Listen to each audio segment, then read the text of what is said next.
La lecture de ce jour est tirée de Genèse chapitre 45 du verset 1 au verset 5.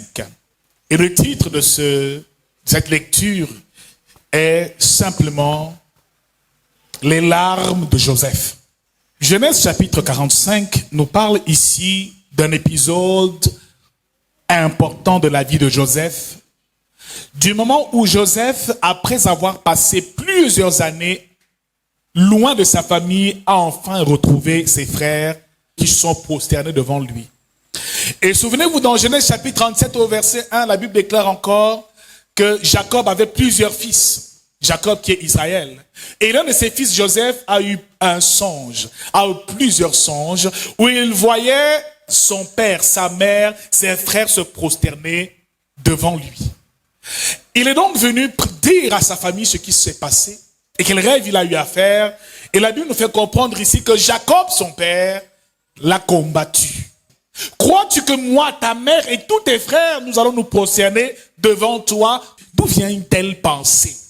Bien-aimé dans le Seigneur, quand Joseph a parlé, personne ne l'a cru. Dis à ton voisin, personne ne croira en ton rêve.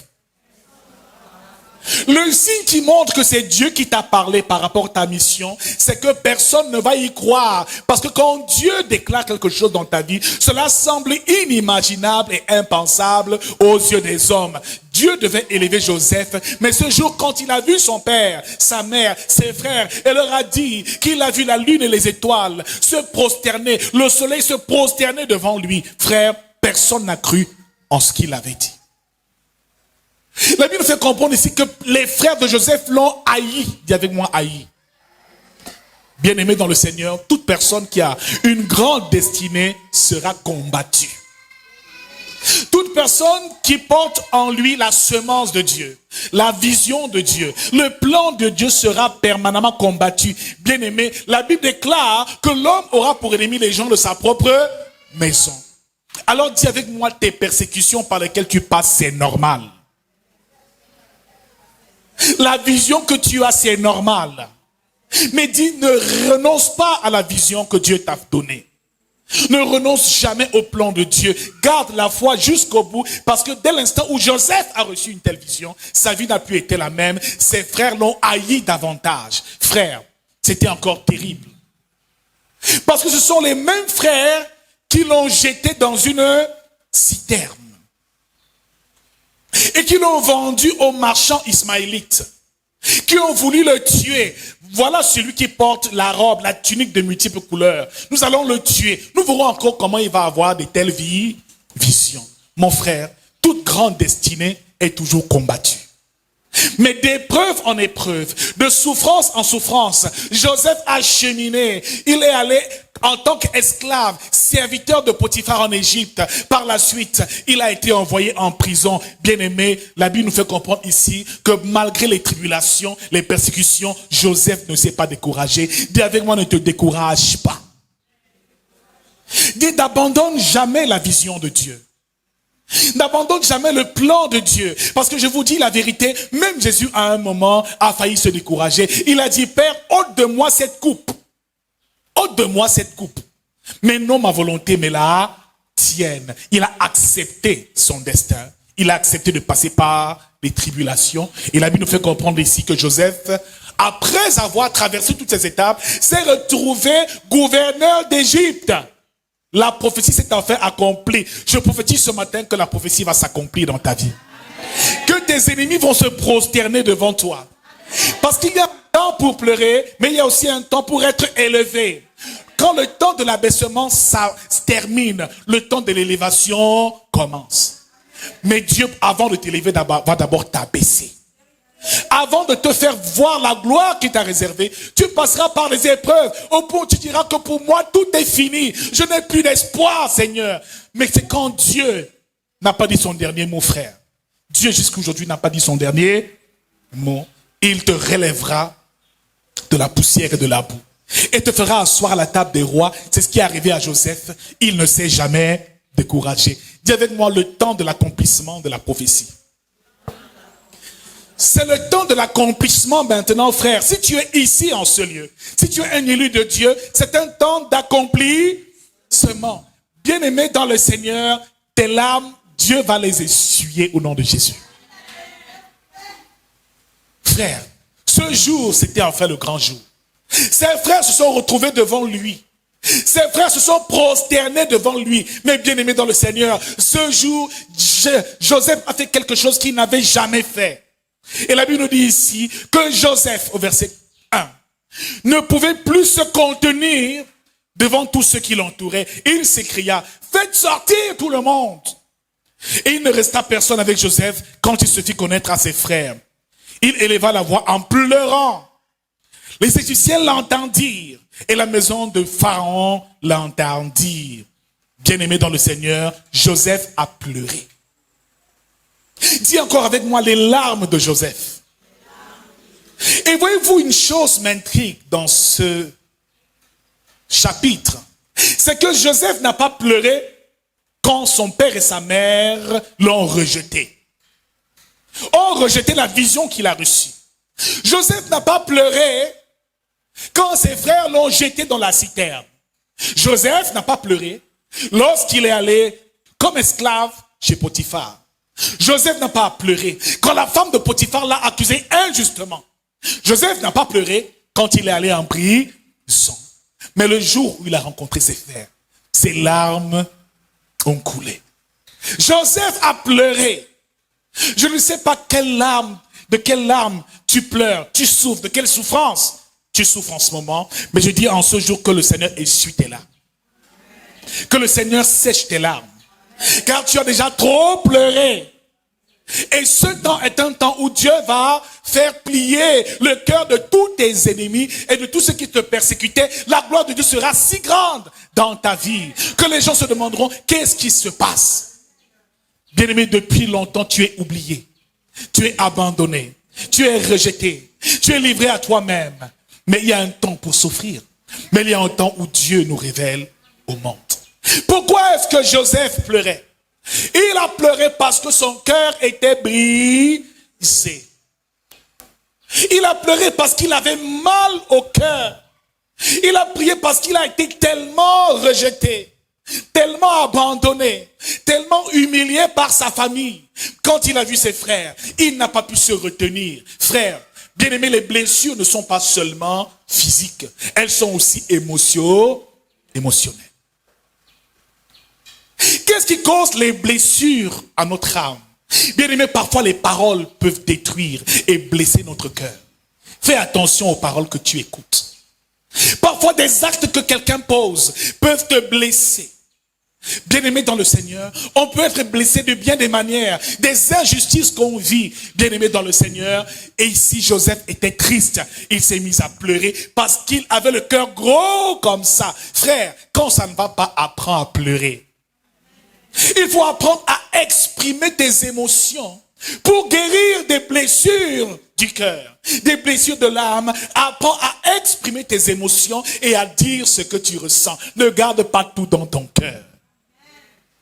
Mon frère, ma soeur, il y a une femme qui s'est plainte. Et pendant qu'elle était encore plus jeune, elle a accouché un enfant. L'enfant avait seulement 4 ans. Quand elle marchait avec lui pour l'emmener à l'école, à chaque fois que l'enfant tombait, il commençait à pleurer. Elle dit, tais-toi, ravale tes larmes. Un homme ne pleure pas. Et tous les jours, c'est comme ça qu'elle a nourri son enfant. Il ne faut jamais que tu exprimes ta souffrance et que tu révèles ce que tu endures aux autres, au grand jour. Tout homme qui se respecte ne doit pas pleurer. Je suis sûr que tu as dû écouter déjà une telle chose. Une femme doit souffrir. Non. Quand tu souffres, il faut pleurer. Ce garçon, à chaque fois qu'il se faisait mal, elle disait tais-toi et elle le tabassait. Bien aimé, elle a appris à son enfant à être insensible. Et un beau jour, 30 ans plus tard, cette maman envoie une lettre à son fils qui travaille dans une grande entreprise. Elle dit à son fils, je suis malade, j'ai besoin de médicaments, je ne me sens pas bien. Le fils ne réagit pas. Elle se déplace et vient en ville rencontrer son fils. Quand elle arrive dans son lieu de service, elle dit, dites à votre directeur que sa maman le cherche, elle est gravement malade. On vient lui dire, il dit, dites-lui d'aller m'attendre à la maison. Cette maman s'est roulée par terre. Cette maman a pleuré, a crié à Dieu. Pourquoi mon fils est-il insensible à ce point? Elle est entrée dans son bureau et s'est agenouillée, s'est mise à se rouler par terre, à pleurer. Son fils la regardait sans émotion. Elle a oublié que c'est elle qui a créé ce monstre. Elle lui a dit de ne jamais exprimer ses émotions. Mon frère, tant que tu souffres et tu ne t'exprimes pas, la douleur va te consumer de l'intérieur. Quand ça ne va pas, apprends à pleurer. Apprends à parler. Apprends à t'exprimer. Apprends à dire aux autres ce qui ne va pas. C'est pour ça, bien aimé, que les enfants finissent par vite oublier. À peine l'enfant souffre, il pleure, il oublie. À chaque fois qu'il pleure, son cœur guérit. Alors si tu passes le temps à tout amasser dans ton cœur, à avoir des rancœurs, mon frère, ton cœur sera toujours malade et toute mauvaise émotion qui n'est pas digérée, évacuée, finira par détruire ton cœur et te rendre malade. Alors les AVC, les hypertensions, les diabètes, toutes sortes de maladies du cœur sont liées au fait que nous n'arrivions pas à gérer nos émotions. Mon frère, ma soeur, un autre signe qui montre ici que quelqu'un est blessé, c'est que premièrement, nous l'avons dit la dernière fois, sa mentalité change. Son système de pensée change. Car une personne qui est blessée n'arrive plus à faire confiance à personne. Elle a ici des pensées limitantes. Une personne qui a été blessée n'arrive même plus à faire confiance à quelqu'un. Ah, tous les hommes sont des menteurs. Tous les hommes sont infidèles. Nous avons écouté ce discours plusieurs fois parce que là, ce sont des femmes brisées qui parlent. Alors toi, en tant que parent, fais attention à tout ce que tu dis à tes enfants. Fais attention à l'éducation que tu leur apportes parce que les enfants sont souvent blessés depuis leur bas âge et c'était le cas de Joseph. Mon frère, si tu as un père qui t'a maltraité, quand tu vas grandir, tu seras révolté. Si tu as une mère qui n'a jamais pu prendre soin de toi, quand tu vas grandir, tu ne sauras pas donner de l'attention à qui que ce soit. Quand étant enfant, on ne t'a jamais écouté. Souvent, quand tu grandis, tu veux tellement que les autres écoutent ce que tu as à dire. Tu veux t'imposer partout. En fait, ici, tu réagis à une blessure émotionnelle. Et à chaque fois que tu es blessé, tu crées un masque. Toute blessure crée ce qu'on appelle un nouveau système de pensée, mais aussi un nouveau comportement. Donc ici, la blessure émotionnelle influence ton comportement. Vous voyez les gens qui vivent là tous les jours. Ce sont des blessés de guerre. Une femme qui n'arrive pas à écouter les autres, qui parle, c'est un signe de blessure. Un garçon qui n'arrive pas à écouter, à être sensible à la douleur des autres, c'est le signe d'une blessure. Qu'est-ce qui t'a blessé dans ton enfance? Est-ce que tu as été séparé de quelqu'un ou alors tu as été humilié? Ce matin, le Seigneur vient guérir ton cœur. Il vient guérir ton cœur. Ce que ton père t'a fait, ce que ta mère t'a fait, ne doit pas influencer ta vie et changer ton comportement. Quelle que soit la méchanceté des hommes, que cela n'affecte jamais ton cœur. Alors dis à ce matin, je garde mon cœur. Je garde mon cœur. Parce que c'est ta responsabilité de garder ton cœur. Chaque mauvaise émotion, chaque colère, chaque haine, chaque jalousie va influencer ta vie. Bien-aimé dans le Seigneur, un homme qui est blessé est excessif dans son comportement. Quelqu'un qui a des sautes d'humeur, toujours en colère. Tu ne sais pas pourquoi cette personne se met en colère pour une si petite chose. Une personne qui a une méchanceté, tu te demandes pourquoi cette personne est-elle aussi méchante. Et j'ai le témoignage d'un homme qui est devenu un violeur professionnel. Son rôle, c'était de violer des petits-enfants, de violer des femmes seules. La nuit, c'était son travail. Quand on a arrêté ce brigand, on voulait le mettre en prison. Il s'est confessé et le psychologue qui l'a écouté s'est rendu compte que cet homme était un homme blessé. Durant son enfance, lui-même a été violé. Il fait vivre cette souffrance à tous les autres parce que c'est un moyen pour lui, comme on peut dire, d'évacuer toute cette douleur qu'il a dans le cœur. Mais il évacue de la mauvaise façon. Beaucoup de personnes sont blessées et même ne le savent pas. Quand tu vois une fille qui est rebelle à ses parents, qui n'écoute jamais les conseils, bien aimé, si tu regardes très bien, il y a quelque chose qui l'a blessé.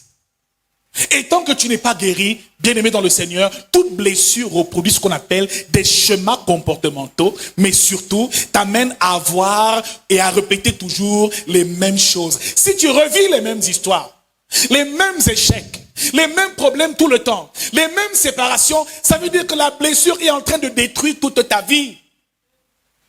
Parce que quand tu es blessé une fois, tu seras blessé une deuxième fois, une troisième fois. Tant que la blessure n'est pas guérie, les mêmes choses vont se reproduire.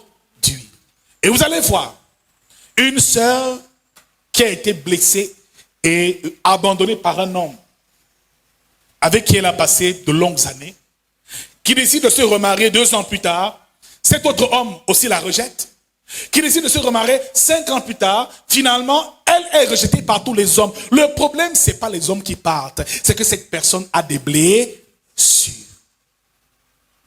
Tu commences à faire une affaire, on t'escroque de l'argent pour la première fois. Cela cause en toi une blessure terrible, parce que tu as perdu beaucoup d'argent. Tant que tu ne guéris pas, bien-aimé dans le Seigneur, c'est comme si tu appelleras toujours des personnes malhonnêtes qui viendront vers toi, parce que la blessure attire à toi tout ce qu'il y a de mauvais.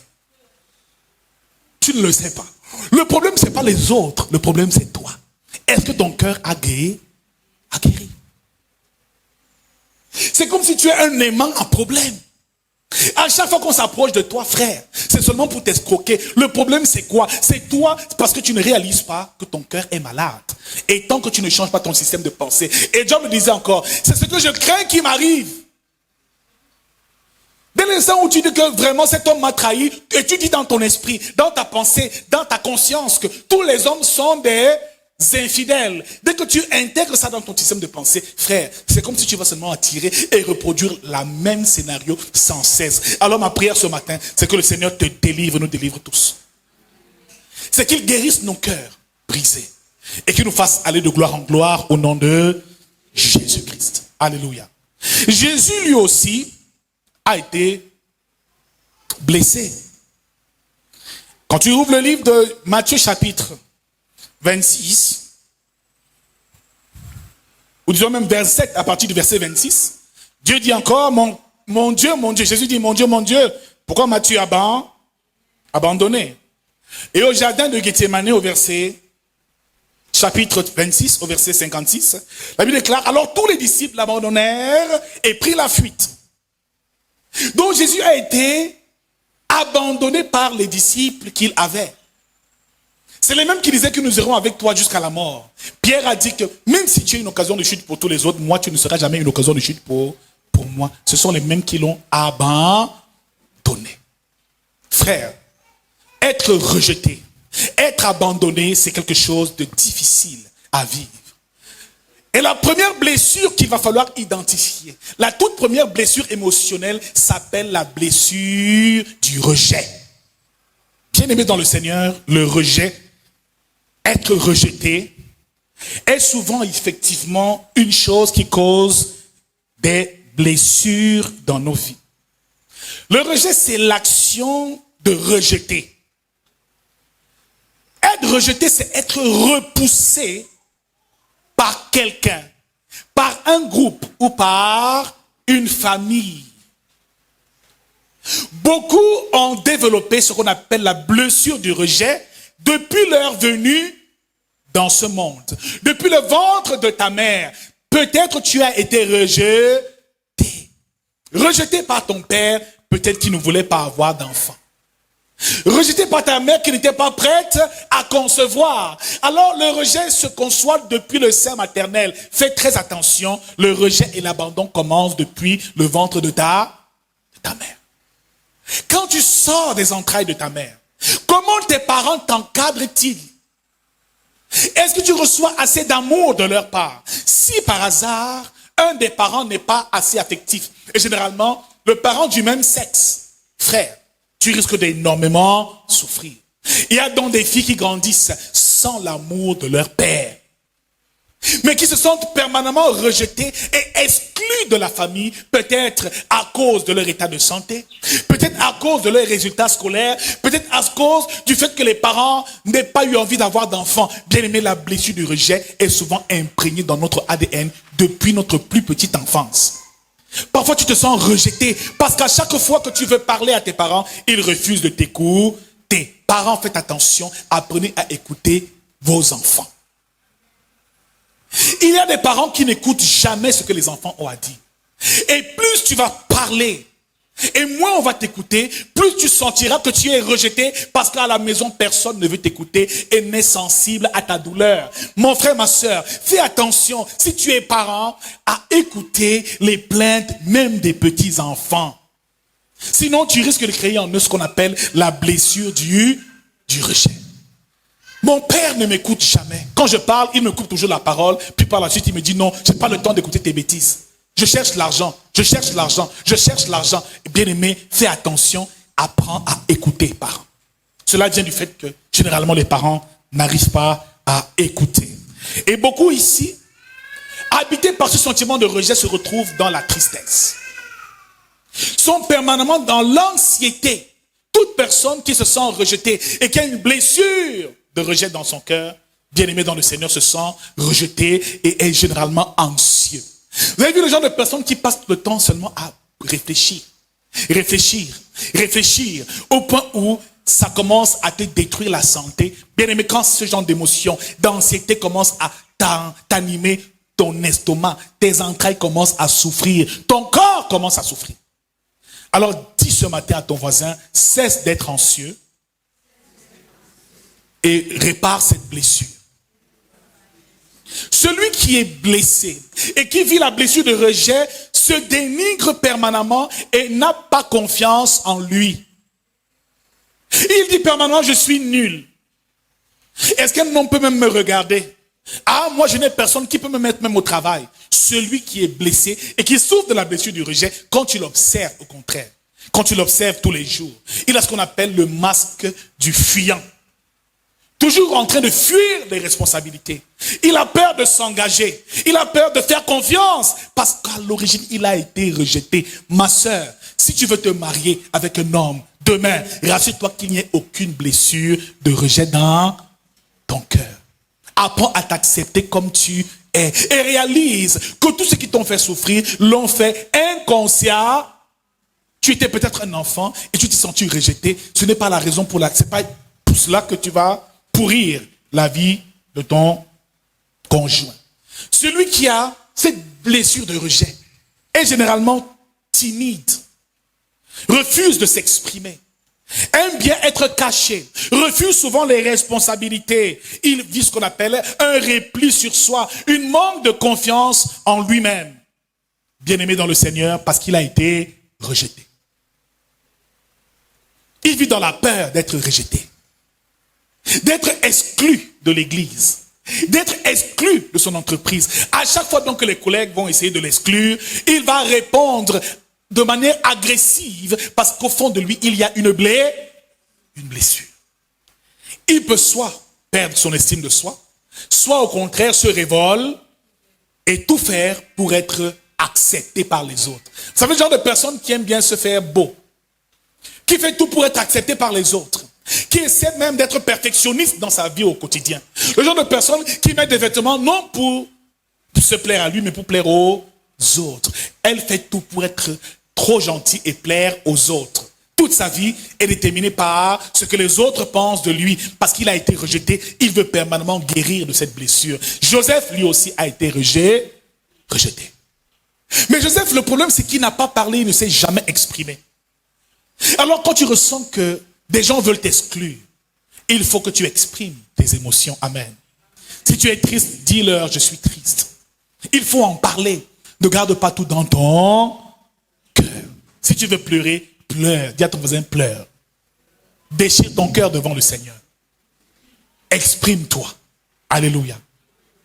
Si ton père t'a rejeté, exprime-toi. Si ta mère t'a rejeté, exprime-toi. Alléluia. Exprime-toi. Les parents sont souvent très imprudents et cela peut modifier le comportement d'une personne et le caractère même d'un enfant parce que le rejet est quelque chose de terrible, de vraiment terrible. Bien aimé, la deuxième blessure, c'est la blessure de l'abandon. Alléluia. C'est la blessure de l'abandon. Certains sont rejetés et d'autres sont abandonnés. Jésus a été abandonné à un moment de son ministère. Et certaines personnes sont aussi abandonnées, comme Joseph a été abandonné dans une citerne, livré à lui-même. L'abandon peut naître aussi depuis le bas âge et la petite enfance. Quand une femme décide délibérément de laisser son enfant dans un couvent, elle refuse de prendre ses responsabilités et l'enfant se retrouve en train de grandir dans un orphelinat. Il a depuis son enfance la blessure de l'abandon. Est-ce que tes parents t'ont abandonné? Quand on te prend, on va te mettre dans la maison de quelqu'un alors que tu as des parents. Donc tu reçois l'éducation d'autres personnes. Tout enfant qui vit dans d'autres familles, une famille où il est maltraité, finira par développer ce qu'on appelle des blessures d'abandon. La peur d'être abandonné. La peur d'être seul. Et là, quand il reçoit cette blessure, bien aimé dans le Seigneur, il y a des comportements qui vont avec. Dis avec moi, si tu as été abandonné, cela n'est pas grave. Jésus, lui, il t'aime. Alléluia. Alors, celui qui est abandonné ici, c'est celui qui pense que tout le monde m'a laissé tomber. Tout le monde m'a laissé tomber. Il a besoin permanemment d'attention. Tu vois une femme qui est dépendante sur le plan émotionnel.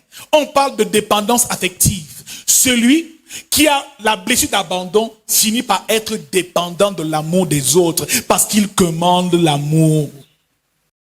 Il ne refuse jamais rien. Il développe ce qu'on appelle un masque, un comportement. On appelle ici là de la dépendance. Il a toujours besoin des autres pour faire toutes choses. Il demande l'avis des autres. Lui là, son avis ne compte pas.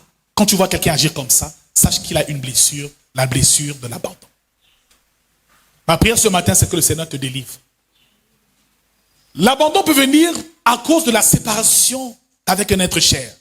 Tu as perdu ton père très jeune. Tu as perdu ta mère très jeune. Frère, à un moment, tu vas te sentir abandonné et cela peut avoir un impact sur ta vie. Un grand impact. Des incidences même sur ta santé. Tu as besoin permanemment d'attention. Pourquoi on ne me dit pas que je suis belle? Alors tu fais tout pour plaire aux autres, pour attirer leur attention. Tu es l'enfant le plus serviable.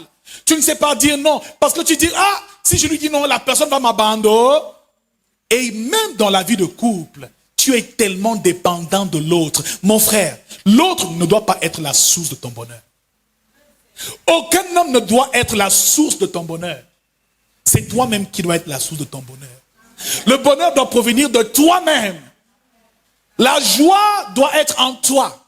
La paix doit être en toi. N'attends pas vouloir te marier pour que quelqu'un comble tes besoins émotionnels. Parce que personne ne pourra te combler. Il n'y a que le Saint-Esprit qui peut te combler. Ne mets jamais ta confiance à un homme au point où tu dis, oh cet homme, je ne veux pas qu'il me quitte, m'abandonne. Bien aimé, à cause de l'habitude d'abandon, certaines femmes vont voir des féticheurs pour envoûter des hommes. Parce qu'il ne faut pas qu'il me quitte. Elle s'accroche, parce qu'elle pense que c'est lui qui la rendra heureuse. Mais non, je suis heureux avec ou sans mari. Je suis heureux avec ou sans femme. D'ailleurs même, le mari quand il arrive, c'est davantage un plus. Il ajoute un plus au bonheur qui est déjà en moi. Celui qui a la blessure d'abandon ne sait pas être heureux par lui-même. Il ne se contente pas de la joie de Dieu, de l'amour de Dieu dans sa vie. Il veut permanemment que les autres comblent son besoin affectif. Aimez-moi, aimez-moi. J'ai besoin d'amour, mais Jésus t'aime déjà. Dieu t'aime déjà. L'amour de Dieu doit d'abord te combler. Une femme qui est d'abord comblée. Même si un homme décide de la quitter, elle dira simplement, Seigneur, je suis une femme heureuse qui passe par un moment douloureux de séparation. Par la suite, la femme heureuse retrouvera un homme et sa vie continue. Ne laisse pas quelqu'un te posséder à tel point où tu ne peux plus vivre sans la personne. Que personne ici ne soit maître de ton cœur. Ta joie, ta paix provient d'abord de toi. Être heureux est une décision personnelle. Avec ou sans ces personnes-là, moi, je reste heureux. Je décide d'être heureux, de cesser de me plaindre et d'avancer. Et certaines personnes, quand ils savent que tu es trop accroché, ils te font souffrir. Ils te font souffrir. Ils te méprisent. Te voilà en train de courir tous les jours après un homme qui ne veut même pas de toi. Plus tu t'accroches à lui, plus il te fuit. Parce que, bien aimé, une femme qui est trop possessive, c'est un signe de la blessure, de l'abandon. Une femme qui est trop possessive. Tu fouilles le téléphone du mari, tu sens ses habits, tu regardes ses lettres. Quand il dort, tu te transformes en Spider-Man dans la chambre. Comme un mauvais esprit, tu rôdes. Tu ouvres son ordinateur, tu fouilles sa voiture, tu fouilles. Oh, ma, c'est comment avec toi? Tu es animé par la peur d'être abandonné, ma soeur. Parce qu'au fond, tu as été abandonné quelque part. Ce matin, ma prière, c'est que tu guérisses au nom de Jésus. Sois heureuse avec ou sans homme. Sois heureuse avec ou sans argent. Que rien ne conditionne ton bonheur. Je suis heureux parce que c'est la décision que j'ai prise. Personne ne doit me pourrir la vie. Si tu n'es pas consciente que je suis une bénédiction pour toi, tant pis pour toi, tu peux partir. Et certaines femmes passent le temps à lui dire, oh, l'homme m'a abandonné. Il m'a quitté avec 2 enfants, il est pas. Ah, donc il t'a abandonné, il t'a quitté. Non, il m'a pas quitté. Alléluia. Il s'est lui-même séparé de moi. Mais tant pis pour. Parce qu'il ne sait pas ce qu'il est en train de rater. C'est lui qui a perdu et non toi. Tu as de la valeur. Tu as de la valeur. Tu as de la valeur. Retrouve ton estime de toi-même. L'estime de soi. Retrouve cette valeur que tu avais avant. C'est quoi? Depuis que tu es marié, tu n'arrives même plus à te faire belle. Tu deviens comme l'esclave d'un homme tous les jours. Tu prépares, tu laves les habits, tu es toujours... Non, maman, pardon, parfois, quand tu rentres du travail, habille-toi bien, dis, moi aussi je sors. Moi aussi je sors. Mets un bon parfum. Quand il va sortir, son cœur va trembler. Son cœur va trembler. Ceux qui ont la blessure de l'abandon, là, pleurent beaucoup. Ah, tu ne comprends pas ce matin ce que le Seigneur est en train de dire.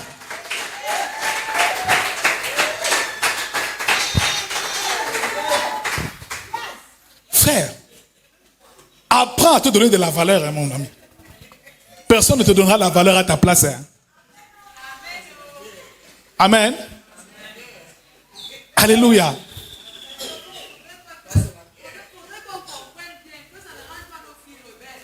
Non, je ne suis pas en train de dire,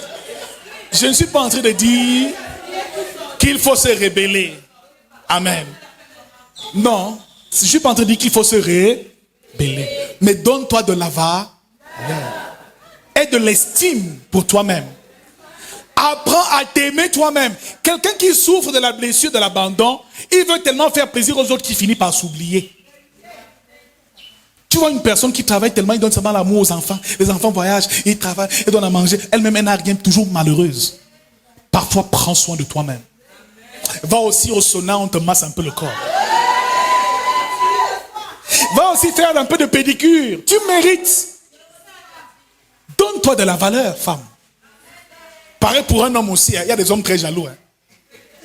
Il y a aussi des hommes très jaloux. Des hommes extrêmement... Sa jalousie provient de l'abandon qu'il a reçu quand il était enfant. Ce n'est pas toi le problème. Donc il y a des comportements, quand tu vois quelqu'un avoir un tel comportement, sache que ça vient de très loin.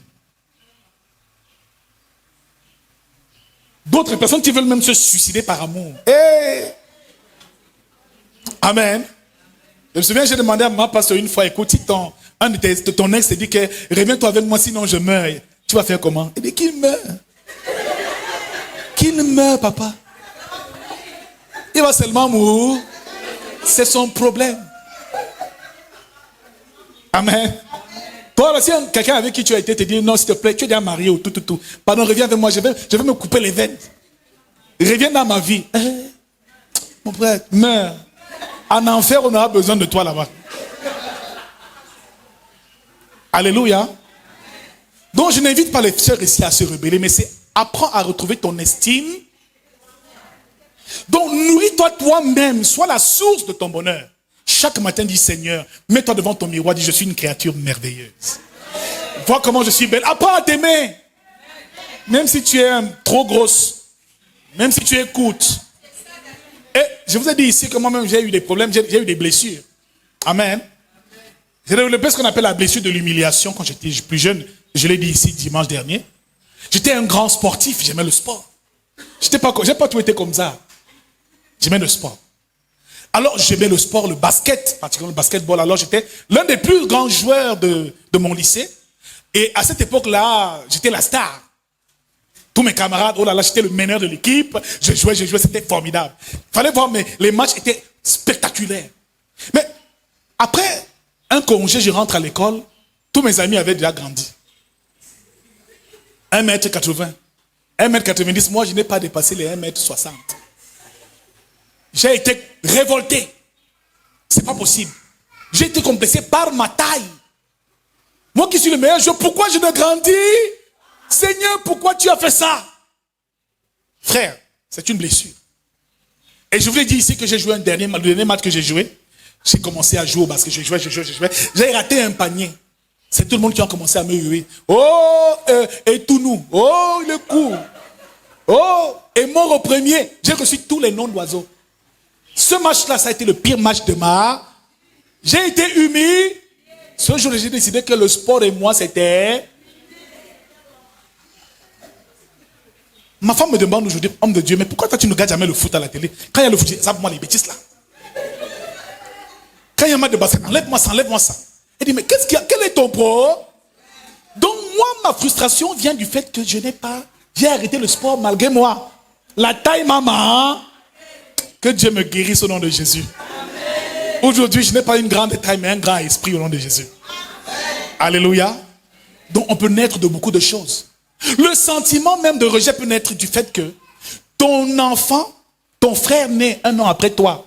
Pourquoi il vient? Pourtant tu es la star de la maison. Alors il y a parfois des rivalités même entre enfants. Tu te sens rejeté et un enfant commence à développer de la haine contre sa soeur ou son frère. Parce que ce frère-là est venu, donc toi, parents, apprends à faire venir l'arrivée d'un nouvel enfant, prépare les autres enfants. Ce matin, ma prière est vraiment que ces deux blessures, les deux premières que nous avons vues, la blessure du rejet et de l'abandon, puissent te permettre réellement de recevoir la guérison totale au nom de Jésus-Christ. Nous avons dit pour clôturer, quelles sont les étapes pour guérir? Quelles sont les étapes pour avoir la véritable guérison? Première étape, prends conscience que tu es malade. Prends conscience que quelque chose ne va pas. Pourquoi les mêmes événements se répètent sans cesse? Je trouve du travail, après on me chasse. Je trouve un travail, après on me chasse. Un autre travail, après on me chasse. Il y a un problème. Depuis la première fois où tu as perdu ton travail, peut-être tu as développé là une blessure. Cette blessure-là ne va que te conduire à ta perte. La répétition des mauvaises expériences et des épreuves douloureuses. Donc, après avoir reçu quelque chose de difficile, vécu quelque chose de difficile, prends un temps pour t'arrêter. Il dit, Seigneur, guéris-moi d'abord. Guéris-moi d'abord. Guéris-moi, que je puisse donner toute la chance à cet homme qui viendra dans ma vie. Pas parce que j'ai divorcé, que je ne donnerai pas l'opportunité à une autre personne de me rendre heureuse. Alléluia. Première chose, prends conscience et réalise que tu es malade. Deuxième étape, ici, identifie la blessure que tu as. Identifie la blessure que tu as. Quand tu réalises que quelqu'un est très timide, il y a une blessure derrière cette timidité. Quand quelqu'un est trop arrogant, il y a une blessure derrière l'arrogance. Quand quelqu'un est trop jaloux, il y a une blessure cachée derrière la jalousie. Quand quelqu'un aime trop s'affirmer, il y a une blessure derrière cette attitude. Quand quelqu'un aime trop s'habiller et se vanter, il y a une blessure. Il veut plaire parce qu'il a peur que les autres le rejettent. Mon frère, ma soeur, identifie bien ta blessure. Touche ton voisin, dis-lui, identifie ta blessure. Amen. Qui se retrouve dans tout ce que nous disons ce matin? Qui a été blessé d'une manière ou d'une autre? dans ta relation avec les gens qui a été blessé? Amen. Qui a déjà été blessé en amour ici? Qui lève la main? Blessé en amour. Donc, personne n'a jamais eu des problèmes de cœur ici. On t'a jamais abandonné en amour, que je décide de te quitter, je te largue. On ne t'a jamais barré. Oh, si on t'a déjà barré, tu es un blessé. Alléluia. Certains disent que non, papa, moi je ne connais pas les histoires, je suis enfant de Dieu. Nous tous, nous avons été blessés par une séparation, n'est-ce pas? Qui a été blessé par un de ses parents ici? Ton père ou ta mère t'a déjà blessé un jour. Toujours les mauvaises paroles tous les jours. Amen. Sache que chacune de ces paroles-là peut affecter ton comportement à la longue. Tu vois, tu étais un enfant très doux, très calme quand tu es né. Mais tellement on t'a rempli de mauvaises paroles que tu es devenu un enfant rebelle. Ça arrive. Amen. Tu es une femme douce, tu épouses un homme qui est tellement agressif. Après un moment, toi aussi, tu deviens très agressif. Donc, ici, là, notre comportement peut être influencé par la relation aussi qu'on a. Que le Seigneur te guérisse ce matin au nom de Jésus. Troisième chose, pardonne-toi, pardonne à toi-même. Apprends à te pardonner. Troisième étape, s'il faut que tu retrouves la paix avec toi-même. Parce qu'il y a ce qu'on appelle la victimisation. Toute personne qui est blessée, pense être responsable de son problème. Si mes parents ne m'aiment pas, c'est de ma faute. Si mon mari m'a abandonné, c'est moi-même qui... C'est de ma faute, c'est à cause de moi. La victimisation, il faut arrêter. Retrouve ton estime de soi. J'ai de la valeur. Je ne me culpabilise plus. Même s'il te dit tout le temps, tu es une laide femme, dis, oh, moi, je sais que je suis belle. Ça ne me change rien en ma qualité de jolie femme. Les paroles ne doivent plus te toucher. Sois un peu plus insensible aux paroles et aux événements extérieurs. Alléluia. Dis pardonne aussi aux autres. Ce matin, pardonne à tous ceux qui t'ont blessé. Pardonne à ton père, à ta mère, à tes frères, à tes sœurs. Pardonne à toutes ces personnes-là qui t'ont traité injustement. Pardonne. Pardonne. Pardonne réellement et pardonne du plus profond de ton cœur. Ne sois pas une victime toute ta vie. Ne sois pas une victime. Un autre point. Pour guérir, prends conscience de l'amour de Dieu. Nous l'avons déjà dit la dernière fois. Mais nous allons plus développer les prochaines fois. L'amour de Dieu, tu dois te remplir de cet amour-là. Sache que Dieu t'aime. Et que chaque partie de ton corps a de la valeur à ses yeux. Apprends à t'aimer. Même si tu es trop grosse, il y a des hommes qui vont aimer les grosses femmes. Tu as le goût de quelqu'un. Amen. Même si tu écoutes, quelqu'un va t'aimer. Même si tu as une grande taille, tu trouveras toujours un homme à ta taille. Mais il y a des personnes qui sont experts en injures. Tous les jours, ta soeur va te rappeler ta courte taille. Tous les jours, elle va te rappeler ta courte. Et à chaque fois que quelqu'un parle de ta taille, tu vas commencer à diminuer comme ça. Ton estime va partir. Dis au nom de Jésus-Christ. Malgré ma courte taille, Dieu m'aime. Amen. Qui a un défaut? Qui est complexé par un défaut de son corps ici? Qui a un défaut dans le corps qui est complexé? Ta taille te complexe? Amen. Alors j'ai fait le constat avec mon épouse une fois. Mais moi-même, pourquoi tu ne souris jamais entièrement dans les photos? Pourquoi tu ne montres pas tes dents quand tu souris? Dis-moi. C'est une réalité. Là où elle est encore, là, ce problème. Quand elle sourit, je dis, maman, la belle dentition aussi que j'ai aimée. La bouche que j'aime ici. Non, comment tu peux? Souris un peu. Elle dit, papa, je n'arrive pas à sourire. Ouais, elle sourit, elle nous voit les dents, on ne voit pas les dents. Et elle dit, parce que depuis mon enfance, on m'a toujours insulté par rapport à mes dents. Que j'ai une grande bouche et tout ça. Donc moi là, même sur les photos, photos de mariage, à la fête, maman sourit. Tu as un beau sourire et tu as une belle dentition, maman. Alléluia. La dentition là me correspond. Tu trouveras quelqu'un qui va t'aimer. Même si tu as un seul pied, ma soeur, quelqu'un va t'aimer avec ton seul pied. Alléluia. Même si tu as une seule jambe, quelqu'un va t'aimer avec ça. Tu n'es pas trop vieux, tu n'es pas très vieille. L'amour n'a pas d'âge. Amen. Jusqu'à la dernière minute, donne-toi de la valeur. Crois que tout est possible et que tu as le droit d'être heureuse. Alléluia. Nous allons parler par la suite des autres blessures de l'âme qui quelquefois nous influencent notre comportement.